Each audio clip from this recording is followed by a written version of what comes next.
कैसे हैं दोस्तों, उम्मीद करता हूँ सब लोग खैरियत से होंगे। आज की इस वीडियो में हम लोग बात करेंगे माइनिंग प्रोसेस के बारे में कि आप कैसे क्रिप्टो करेंसी जो है वो फ्री में या इन्वेस्ट करके आप क्रिप्टो करेंसी माइन कर सकते हैं। और ये वीडियो उन लोगों के लिए बहुत इंपॉर्टेंट है जो लोग माइनिंग करने का प्लान कर रहे हैं, चाहे वो फ्री है चाहे वो इन्वेस्ट करके किसी भी तरह का वो जो इक्विपमेंट है वो लोग एक्वायर करना चाहते हैं, जो माइनिंग प्रोसेस है वो लोग अडॉप्ट करना चाहते हैं, सिलेक्ट करना चाहते हैं।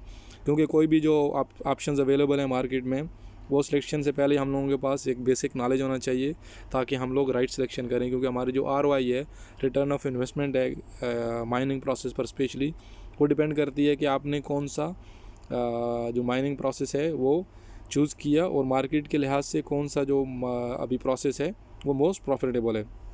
तो ये सारी चीज़ें डिसाइड करने के लिए हमारा बेसिक नॉलेज होना चाहिए, एटलीस्ट बेसिक्स। एक्सपर्ट काला या प्रो तो मैं आपको नहीं बना रहा, बट यह है कि एटलीस्ट आपको बेसिक का मालूम होना चाहिए कि क्रिप्टो माइनिंग प्रोसेस क्या है, कैसे काम करता है और इसकी कितनी टाइप्स हैं वगैरह वगैरह। तो प्लीज़ चैनल को सब्सक्राइब कर दें, क्योंकि अनकरीब में जो फ्री माइनिंग वाली वेबसाइट्स हैं या फ्री अर्निंग अपॉर्चुनिटीज़ हैं वो भी आप लोगों तक लेकर आना वाला हूँ। और मैं ट्राई करूँगा कि जो मोस्ट लिजिट साइट्स हैं वो आप लोगों तक लेकर आऊँ, क्योंकि क्रिप्टो करेंसी में बहुत ज़्यादा स्कैमिंग और बहुत ज़्यादा स्पैमिंग और हैकिंग वाला सिस्टम वो भी है। बट एनीवे तो बाद में बात करेंगे। तो चेक करते हैं सबसे पहले माइनिंग क्या है। माइनिंग उसकी डेफिनेशन करें तो process of creating new digital coins. जो न्यू डिजिटल कॉइन्स का क्रिएशन है, उनको क्रिएट करना, उसको बोलते हैं माइनिंग करना। या फिर आप ऐसे बोल सकते हैं कि हम लोग क्रिप्टो करेंसी कॉइन अर्न करना, किसी प्रोसेस से हम लोग क्रिप्टो करेंसी जो है वो अर्न कर रहे हैं, तो उसको हम लोग सिंपली माइनिंग प्रोसेस बोलेंगे। इसमें हमारे पास दो टाइप रहेंगी, ये POW है और POS है, प्रूफ ऑफ वर्क और प्रूफ ऑफ स्टेक। नाम से ज़ाहिर हो रहा है कि प्रूफ ऑफ वर्क क्या है कि हम लोग अपने सिस्टम को, अपनी मशीन को या ख़ुद को काम पे लगा रहे हैं, वर्क पे लगा रहे हैं, तो उसके बदले में हम लोगों को जो रिवार्ड मिलेगा वो प्रूफ ऑफ वर्क कंसिडर किया जाएगा। अभी प्रूफ ऑफ वर्क में क्या है कि हम लोगों को मालूम है कि जो क्रिप्टो करेंसी है इसमें मिनट्स के हिसाब से मिलियंस की क्वांटिटी में या मिलियंस के हिसाब से जो ट्रांजैक्शंस हो रही होती हैं। तो इतनी ज़्यादा ट्रांजैक्शंस के जो ब्लॉक्स हैं उनको सॉल्व करने के लिए, इतनी ज़्यादा जो ट्रांजैक्शन हैं उनको एग्जीक्यूट करने के लिए, सही है, उनको ट्रेस करने के लिए, उसका जो डाटा है उसको इनक्रिप्ट करने के लिए, सारी चीज़ें करने के लिए एक कंप्यूटिंग पावर चाहिए होती है, एक सिस्टम चाहिए होता है, सर्वर की तरह आप समझ लें। तो ये सारी चीज़ें करने के लिए जो कंप्यूटिंग पावर रिक्वायर्ड होती है, हम अपना सिस्टम को, हम अपने कंप्यूटिंग पावर को सिस्टम के साथ कनेक्ट करते हैं और हमारा जो सिस्टम है बेसिकली वो जो ट्रांजैक्शंस हैं, ब्लॉक्स हैं, इनको सॉल्व कर रहा होता है, इनको एग्जीक्यूट कर रहा होता है। तो ये हेल्प या असिस्टेंट हम प्रोवाइड करते हैं क्रिप्टो करेंसी की दुनिया को, उनकी जो ट्रांजैक्शंस हो रही हैं उनको सॉल्व करने के लिए, और उसके बदले में वो हम लोगों को अवार्ड देते हैं या रिवार्ड देते हैं या पैसे देते हैं as a form of crypto currency. तो ये बेसिकली प्रूफ ऑफ वर्क है। अभी प्रूफ ऑफ वर्क जो माइनिंग है, सॉरी ट्रेनिंग नहीं है, माइनिंग है, वो करने के लिए हम स्पेसिफिक जो है एल्गोरिदम यूज़ करते हैं। एल्गोरिदम बेसिकली क्या है, हम लोग को चेक करते हैं कि एल्गोरिदम ये है वो एक इंक्रिप्शन एल्गोरिदम्स हैं। हमारे पास डिफरेंट टाइप्स हैं, सिग्नेचर जो एल्गोरिदम है वो है, उसके बाद हैशिंग वो है, वो वाले टाइप्स हैं। तो जो इनक्रिप्टिंग वाले जो हैं वो डेटा इनक्रिप्ट करते हैं और जो कॉन्फिडेंशियलिटी होती है वो प्रोवाइड करते हैं। उसके बाद जो सिग्नेचर वाले टाइप होते हैं, जो ट्रांजैक्शन है उनको साइन करने के लिए डिजिटली, और उसके बाद जो हैशिंग जो एल्गोरिदम्स हैं वो यूज़ होते हैं जो डेटा की इंटीग्रिटी जो है उसको मेजर करने के लिए। तो ये डिफरेंट टाइप्स के एल्गोरिदम रहते हैं, बट हमारे पास एग्जांपल्स हैं, जैसे बिटकॉइन यूज़ करता है SHA-256 जो एल्गोरिदम है वो यूज़ करता है। उसके बाद इथेरियम जो है वो ईथ हैश यूज़ करता है। उसके बाद हमारे पास डिफरेंट टाइप्स हैं, हमारे पास क्रिप्टोनाइट है, X11 है, इक्वेज हैश है, इस तरह की बहुत ज़्यादा और भी टाइप हैं। तो एल्गोरिदम बेसिकली आप एक तरह से थर्ड पार्टी कंसिडर कर लें कि क्रिप्टो करेंसी की जितने भी नेटवर्क्स हैं जो वो इन एल्गोरिदम्स को हायर करते हैं, इन लोगों को एम्प्लॉयड करते हैं, उनकी जितनी भी ट्रांजैक्शन हो रही होती है उसको सॉल्व करने के लिए। उनके जो ब्लॉक्स हैं, उनकी जो ट्रांजैक्शंस हैं, तो उन ट्रांजैक्शन को सॉल्व करने के लिए एज असिस्टेंस प्रोवाइड करते हैं ये वाले एल्गोरिदम। अभी हम लोग प्रोसेस की बात करें तो प्रोसेस में बेसिकली हम जो है वो GPU भी यूज़ करते हैं, जिसको हार्डवेयर बाइंडिंग बोलते हैं।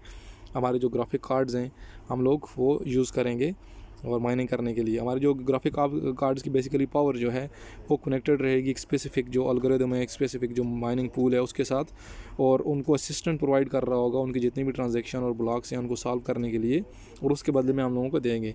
उसके साथ CPU माइनिंग भी है। आखिर GPU माइनिंग इफेक्टिव माइनिंग थी जब proof of work mining hike पर थी, तो उस टाइम में काफ़ी ज़्यादा प्रॉफिटेबल GPU माइनिंग थी। CPU mining of course less profitable है और मैं किसी को रेकमेंड नहीं करूँगा, क्योंकि आप ओनली जो इलेक्ट्रिसिटी कास्ट है वो स्पेंड कर रहे होते हैं, क्योंकि इन रिटर्न्स आपको बहुत ज़्यादा कम रिवार्ड्स मिल रहे होते हैं, क्योंकि CPU की जो प्रोसेसिंग है, जो प्रोसेसर है वो बहुत ज़्यादा स्लो है compare to GPU graphic cards का। तो इसलिए CPU माइनिंग एक टाइप है, बट मैं किसी को रेकमेंड नहीं करूँगा। एसिक माइनिंग है। एसिक माइनिंग क्या है कि स्पेसिफिक एल्गोरिदम के साथ एक स्पेसिफिक मशीन रहती है कि जो कनेक्टेड रहती है उस माइनिंग पूल के साथ, और वो 24/7 जो है वो पावर के साथ ऑफ कोर्स ऑनलाइन रहती है, और उनको असिस्टेंट प्रोवाइड कर रही होती है, उनकी जितनी ट्रांजैक्शंस वगैरह हैं वो सॉल्व कर रही होती है, और एक ब्लॉक सॉल्व होने के बाद जो पर ब्लॉक रिवार्ड रहता है वो फिर इक्वली किसी ने कितनी परसेंटेज के हिसाब से मदद की उसको डिस्ट्रीब्यूट किया जाता है, और ऑफ कोर्स जो एल्गोरिदम है अपना प्रॉफिट रखने के बाद। उसके बाद आप चेक करें तो हीलियम माइनर्स जो हैं दूसरे तीसरे अभी छोटी छोटी डिवाइसेस आ गई हैं मार्केट में कि जो आप परचेज़ करके सस्ते में वो स्पेशलाइज्ड हैं, सिर्फ माइनिंग के लिए उनका यूज़ है, तो आप वो यूज़ कर सकते हैं। मैंने सिर्फ ओनली एक एग्जांपल दिए, इस तरह की और भी बहुत सारे टाइप हैं, टिटेनियम है, ऐसे ऐसे ऐसे करके, और उसमें फिर फर्दर क्लासिफिकेशन एक्सेट्रा है। तो ये होगी सारी जो हैं ये आपकी हार्डवेयर या आप मशीन समझ लें उससे माइनिंग करना। और उसके बाद हमारे पास जो माइनर्स रहते हैं स्पेशली जो यूज़ होते हैं ग्राफिक कार्ड्स में, वो है इवन आप CPU भी माइनिंग कर सकते हैं, बट आपका जो प्रॉफिट है वो बहुत ज़्यादा आपको कम मिलने वाला है। CG माइनर और नाइस हैश जो है मैंने यूज़ किया हुआ है, काफ़ी अच्छा इनका रिज़ल्ट है, और ऑफ कोर्स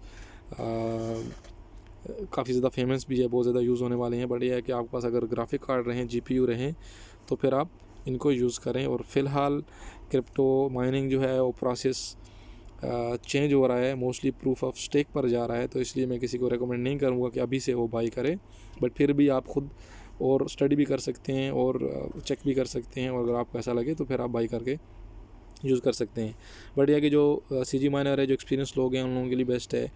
नाइस हैश जो बिगिनर्स के लिए भी अच्छा है। उसके बाद BFG माइनर जो है वो कस्टमाइजेशन के लिए आप उसको अपनी रिक्वायरमेंट के हिसाब से कस्टमाइज़ कर सकते हैं। सूडो माइनर जो है वो डिफरेंट क्रिप्टोज जो हैं उसमें ज़्यादा से ज़्यादा आपके पास कॉइन्स हैं, आप यूज़ कर सकते हैं। ये है बेस्ट ओपन सोर्स है, बेस्ट फॉर ऑटोमेशन है, और उसके बाद आपके पास है बेस्ट क्लाउड बेस्ड प्लेटफॉर्म, ये जो इकोस क्लाउड माइनिंग है। अभी क्लाउड माइनिंग इस पर एक डिफरेंट टॉपिक है, हम इस पर एक डिफरेंट वीडियो बनाएंगे, मुख्तसर सी 3 से 4 मिनट की वीडियो बनाऊंगा, क्योंकि ये वीडियो ऑलरेडी काफ़ी लंबी हो गई कि एक्चुअली जो क्लाउड माइनिंग है उसका क्या कंसेप्ट है, उसमें फ्री की माइनिंग जो है वो कैसी है, और उसके बाद जो पेड है वो कैसी है, तो उसके में हम लोग बात करेंगे उसके बाद में। तो अभी लास्ट है हमारे पास POS proof of stake. Actually proof of stake है वो एक मैकेनिज्म है जो processing transaction creating new blocks and blockchain in a blockchain, तो सेम प्रूफ ऑफ वर्क से ही रिलेटेड है। बट यहाँ आप क्या करते हैं कि यहाँ पर डिफरेंट वैलिडेटर्स रहते हैं,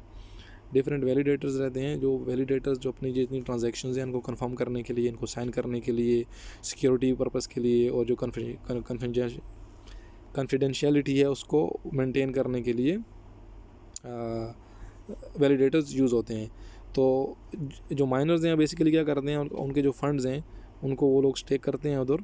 स्टेक करने के बाद ये जो स्टेकिंग पावर है ये होती है कि वैलिडेटर के पास जितने ज़्यादा फंड स्टेक होंगे उतने ज़्यादा जो वैलिडेटर है वो पावरफुल रहेगा।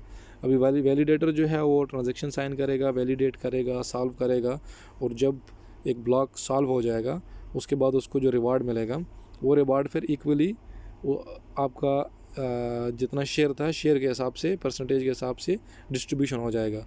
तो जितने ज़्यादा कॉइन जो हैं वो स्टेक किए हों उसको उतना ज़्यादा रिवार्ड मिलेगा। तो यहाँ पर आपकी जो सिस्टम की पावर है उसकी रिक्वायरमेंट नहीं रहती, बल्कि आपकी जो पावर है वो रहेगी नंबर ऑफ़ कॉइन्स, या फिर सम वैल्यू आप समझ लें कि आपने कितनी वैल्यू जो है वो स्टेक की, उसके हिसाब से परसेंटेज के हिसाब से आपको कितना प्रॉफिट मिला।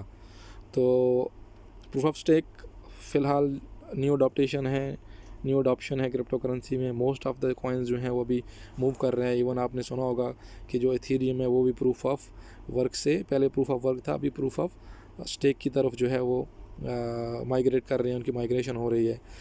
तो मेरे ख्याल से प्रूफ ऑफ जो स्टेक है वो फ्यूचर है माइनिंग इंडस्ट्री का, और बेस्ट वे भी है, स्पेशली अगर आपकी सिलेक्शन सही रहे, आप अच्छे से कॉइन, अच्छे से जो वैलिडेटर्स हैं उनको आप चूज़ करें, चूज़ करने के बाद अपने कॉइन्स जो हैं स्टेक करें, तो आपके प्रॉफिट्स जो हैं वो बहुत ज़्यादा रहेंगे कंपेयर टू द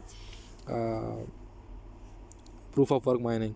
उसकी मैं आपको छोटी सी एग्जांपल देता हूँ कि मैंने कॉइन बाई किया, मैंने एक हार्डवेयर बाई किया, लेट्स से अराउंड $2000 में, $2000 में किया, और मेरी जो ROI है, रिटर्न ऑफ इन्वेस्टमेंट है ओनली, वो मुझे लगी 1 ईयर, 1 साल लग गई। 1 साल के बाद मेरा प्रॉफिट स्टार्ट हुआ है। इसमें सिर्फ ROI मुझे ऐसे मिल सकती है कि अगर जो मैं कॉइन माइन कर रहा हूँ उसकी जो प्राइस है वो ऊपर चली जाए, तो मैं अपना सेल करके इसको अपने प्रॉफिट ले सकता हूँ। लेकिन अगर आप बात करें POF के, प्रूफ ऑफ स्टेक की, POS की आप बात करें, तो उसमें क्या है कि फॉर एग्जांपल मैंने $2000 के कॉइन ख़रीदे एक्सेस, और मैंने एक्चुअली ख़रीदे भी हैं, इसलिए इसकी एग्जांपल भी दे रहा हूँ। तो आपकी बाइंग प्राइस थी अराउंड $7 और आपने उसको स्टेक कर दिया। स्टेक करने के बाद आपको अराउंड 45% जो है एनुअली APR मिल रही है या APY मिल रही है। और अभी after buying with in 2 months only, जो एक्सेस की प्राइस है वो ऑलमोस्ट 240% तक इंक्रीज़ हुई, क्योंकि अराउंड $6 से अभी करंटली $13-14 पर ट्रेड कर रहा है। तो इन केस अगर मैं हाफ भी सेल करूँगा तो मेरी जो ROI है, रिटर्न ऑफ इन्वेस्टमेंट थी, मुझे ऑलरेडी मिल गई। सही है। तो यही एक पॉजिटिव फैक्टर रहता है POF और प्रूफ ऑफ स्टेक का, सॉरी मैं हमेशा POF बोल रहा हूँ, POS का, प्रूफ ऑफ स्टेक का, कि अगर आप अच्छे कॉइन यूज़ किए तो आपकी ROI आपको इजीली मिल जाएगी, और मोस्ट इफेक्टिव भी है, फ्यूचर भी इसी में है। तो जो बंदे माइनिंग के बारे में सोच रहे हैं वो बेटर है कि आप प्रूफ ऑफ स्टेक जो माइनिंग है उसको कंसिडर करें। और सेकेंडली नेक्स्ट वीडियो में मैं आपको बताऊंगा कि आप कैसे फ्री में माइनिंग कर सकते हैं और फ्री में क्रिप्टो अर्न कर सकते हैं। थैंक यू सो मच, मिलते हैं नेक्स्ट वीडियो में, अपना ख्याल रखिएगा।